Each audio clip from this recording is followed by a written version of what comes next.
sewing. This is just to show you the flower.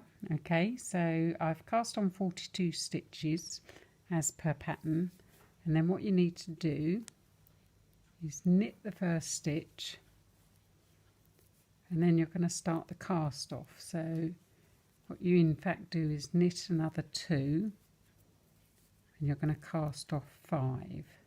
So that's 1,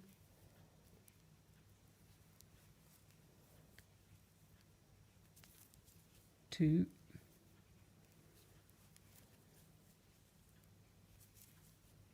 3,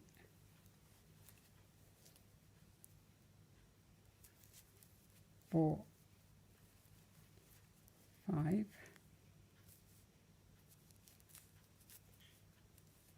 okay, so you've now got 2 stitches on your right hand needle, okay, and then you repeat the process. So you knit 1, and then you're going to cast off 5. So knit your 2, cast off 5.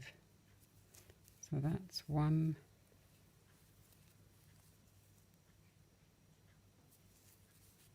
2,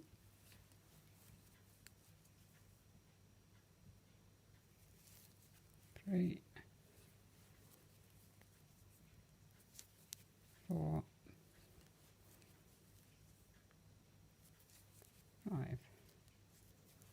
Okay, so now you've got 4 stitches on your right hand needle, and you just keep repeating this all the way to the end, and then once you finish that, you basically thread the break and tie yarn through and gather them up, and that will make your flower. I'll do a better video and put it on the group page sometime this week, but I hope this helps a bit. Bye.